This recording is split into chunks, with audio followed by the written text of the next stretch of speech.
You must resist the common urge toward the comforting narrative of divine law, toward fairy tales that imply some irrepressible justice. The enslaved were not bricks in your road, and their lives were not chapters in your redemptive history.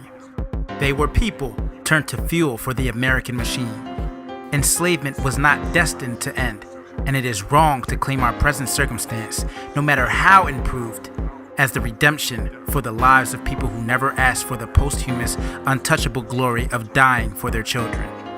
Our triumphs can never compensate for this. Ta-Nehisi Coates.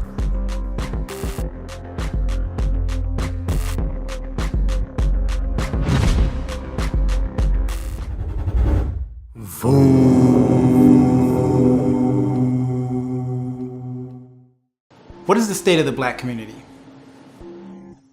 Are we in a position of power? Are we equal? Have we made significant progress since the 60s? On the surface, it would seem like, of course we've made progress. Of course things are better. But when you start to look at the numbers, family wealth, generational wealth, unemployment rates, opportunities in Black communities, the education of young Black boys and girls, mass incarceration, you can make a case that things are not as good as they were. So what is the state of the Black community? Black people haven't gotten, like you said, no free education, like nothing, no land, no land, no 40 acres to build, like we didn't get anything. Jason Coles is a visionary and a Renaissance man. If you follow his Instagram, you know he gives out really interesting tips about investments and how to build wealth. What you might not know is he's also a pretty good piano player.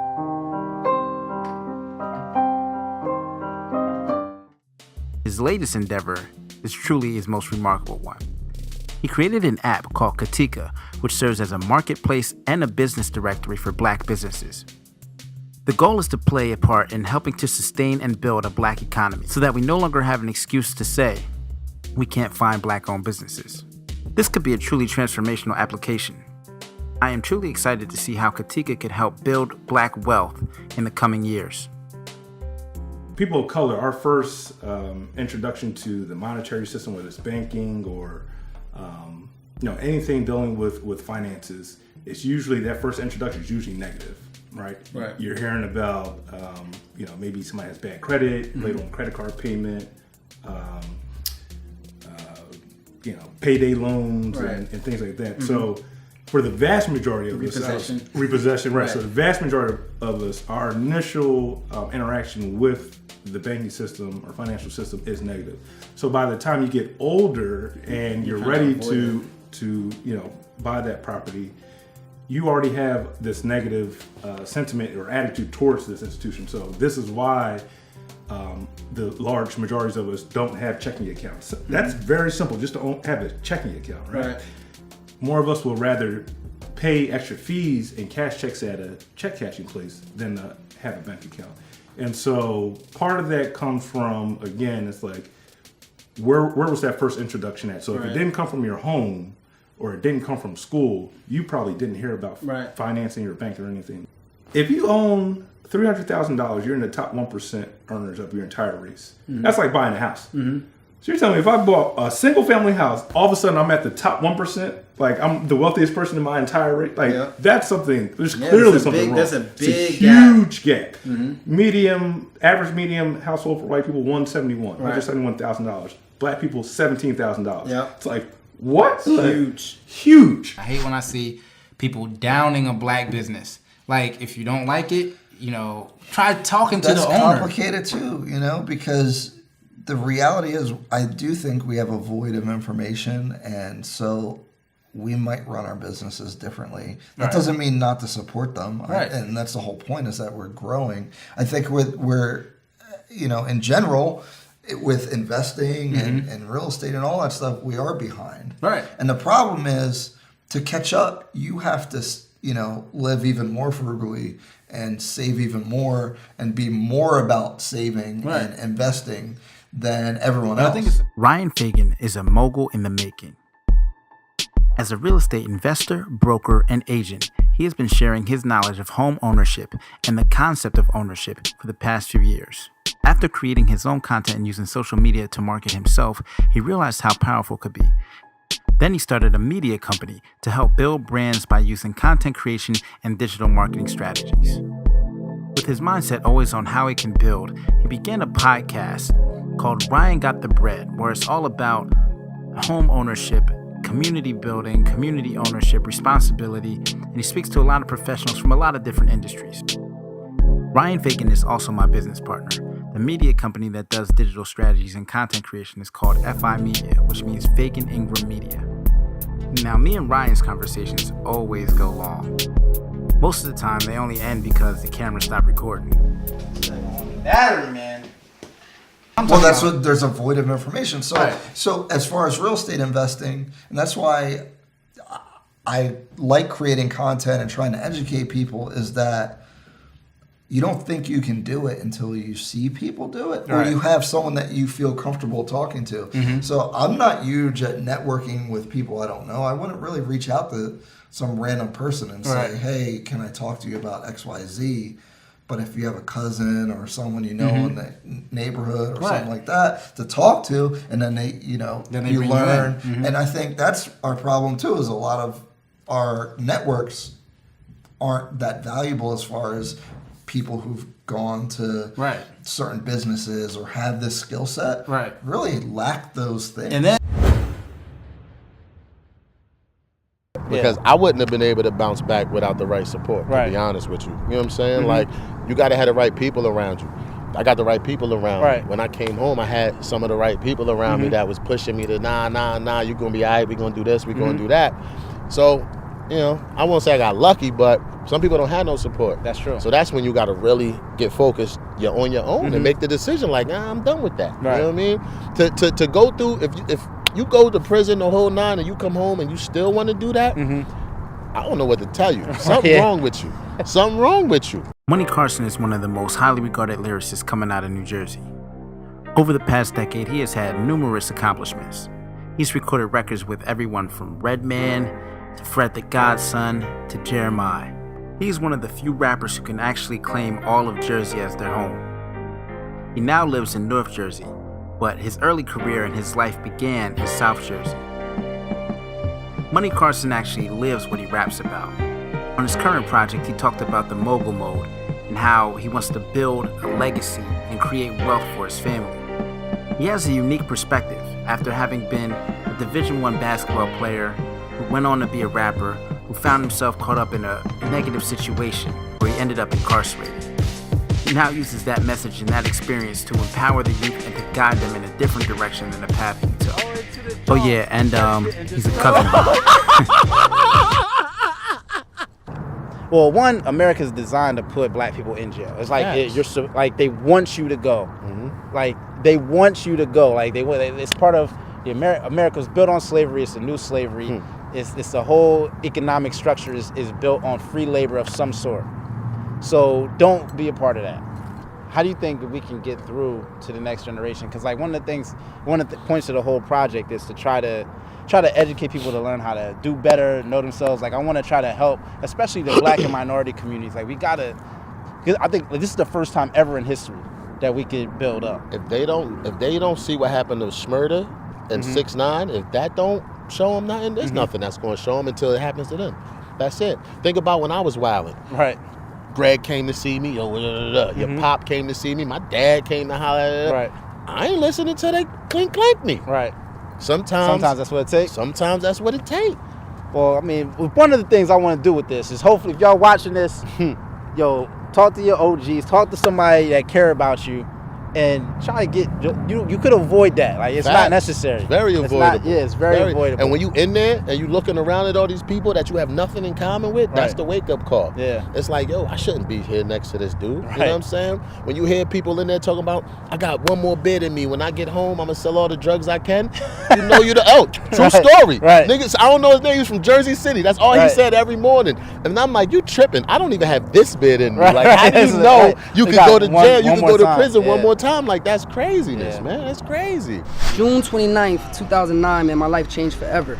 You know, 9 days after Barack Obama assumed office as the first black president of the United States of America, and 8 days after my 20th birthday, I was sent to the Camden County Jail. I was arrested right in East Camden on Pfeiffer Street.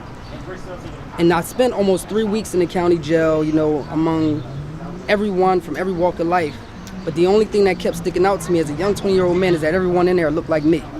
You know, and it became very uncomfortable for me that I seen a bunch of men that looked like me comfortable in a controlled, confined setting, you know, treated like an animal.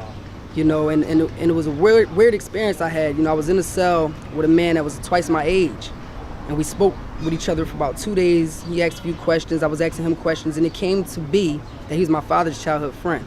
So we sitting here, you know, generations of young men of color, you know, in jail cells, and this guy gave me some great advice, man, and he told me when he was 20 years old, that was also his first time being incarcerated, but he didn't get out until he was 31.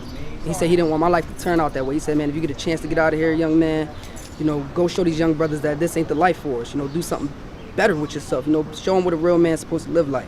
Rashawn Prelo is a young politician from the city of Camden. Now, Rashawn wasn't always on track to be a politician.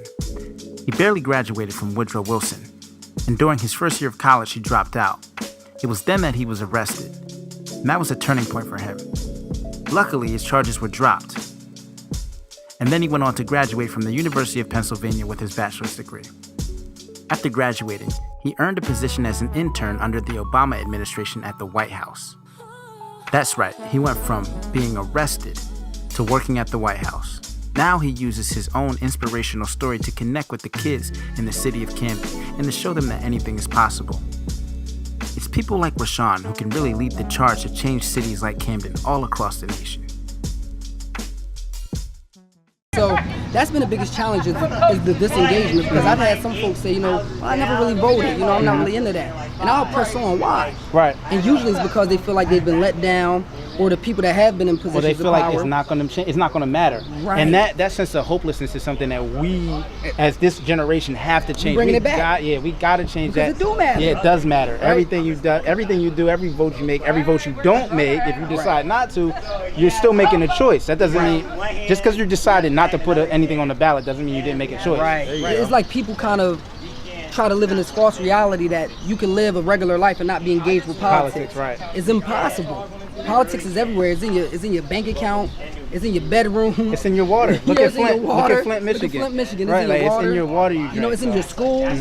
You know, and what I thought about was, man, how can we, as young leaders, engage our peers, and then, you know, move on to engage the kids. As we see these young kids running around, how can we engage them and let them see that politics is an essential part of your life? You know, we should wake up and eat, sleep, think politics, Right. because it is our everyday life. When you're a little kid, right, and you're out in public with your parents, Right. and you misbehave, your mom look at you crazy, and you know, because you can't do that. Well, why do you do that? Because when slaves had children, if you did too much and made too much notice to yourself, Right. you could be sold off, Right. you could be beat, something could happen. So I can't have you acting out. And we carry this on today, but then you'll see white kids in the store and acting crazy, and you looking like, they need to beat that, you know. Right. It's like, why do we do these things? And it's, love took a major hit in deconstructing us to be who they needed us to be. We could not love the way we needed to love. That's And which starts with self-love. right. You have to learn how to love Because yourself. if I can't love myself, I can't love you. Right. So until, you know, that's another big thing to fixing this. It's fixing black love. Because until black love is fixed, I don't know that you can't love yourself, you can't love your brother. That's very true. Aaliyah Nyambi is an alternative R&B artist. She started off playing trumpet, but then she became a vocalist, and then she combined the two into what she calls electro voice. As a singer, songwriter, and producer, she definitely found her own niche. Aaliyah is also an activist. She used her social media to organize a blackout, which was a strategic effort to show the power of the black economy. I always enjoyed discussing things with Aaliyah because she has such a unique perspective. Highest, the perfect storm to me, music is the highest. I got this love, my people is the likest. I'm fly, I'm black. I remain consistent, spin viral the track. Even when y'all was down at me, I did deeper to the root, I can't blame ya. That's what trying to follow through.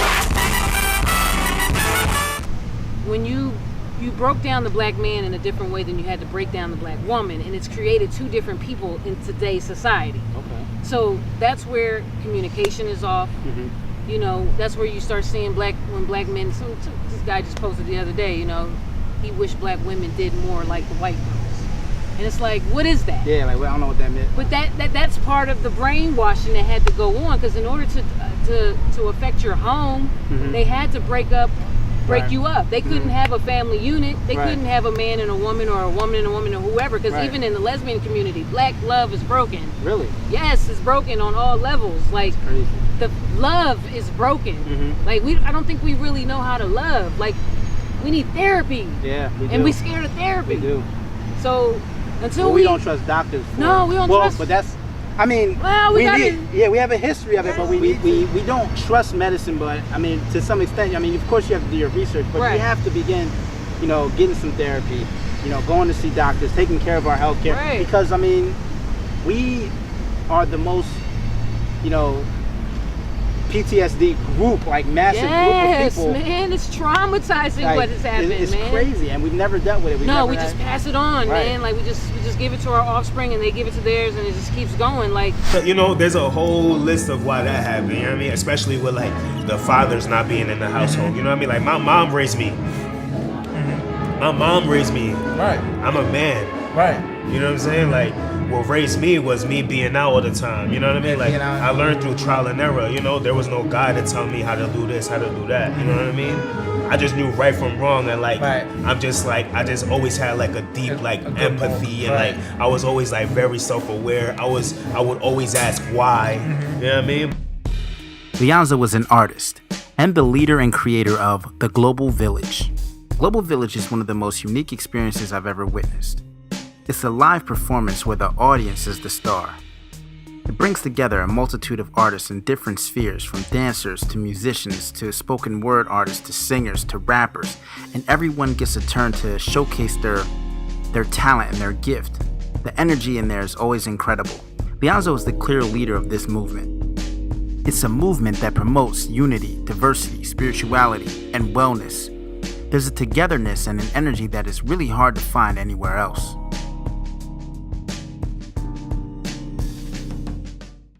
Success is calling, I'm on my way. My dreams are calling, I'm on my way.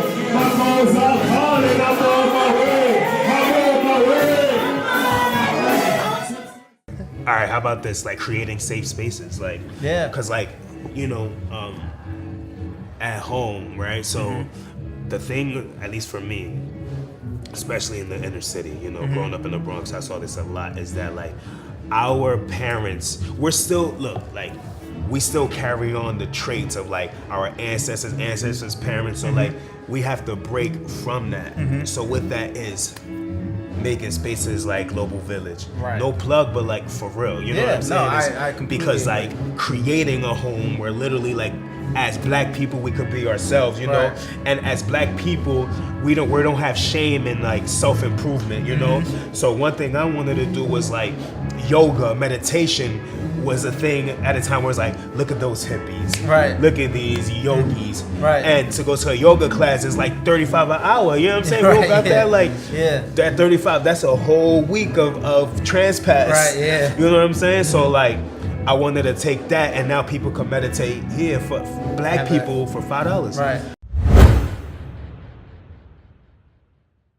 Our community is clearly facing challenges on multiple fronts, but we have to stop asking other communities to solve our problems. We have to come together to create our own solutions. Now, I know it's true that our problems were not created by ourselves. You know, as Malcolm X said, Plymouth Rock landed on us. That's very true. There's two conversations. I believe in a duality on this issue. There's a conversation that we have in public, in front of the rest of the world, in front of the melting pot that is America, where we let them know that it's due to years, centuries of oppression and slavery and racist politics and racist procedures that we are lagging in that race. It's not due to any inherent traits of our own or any fault of our own or any laziness or anything like that. There are actual tangible reasons for this. But we also have to have the conversation with ourselves that allows us to take responsibility for where we are now come together and come up with concrete solutions so that we can start to better ourselves and build up our own communities without asking other people for help. What do you think about the state of the Black community? What are your thoughts? I'm going live right after the premiere of this episode so we can continue this conversation. Now, if you're not watching live, make sure you drop a comment so we can talk back and forth. So subscribe to the channel, so follow me on Instagram, follow me on Facebook. I am Kingram. And we can have this conversation every month. Every third Monday, I'm going to be having an episode. I also have some other treats for you, some full interviews and all that. So make sure you subscribe and follow me. VooDoo.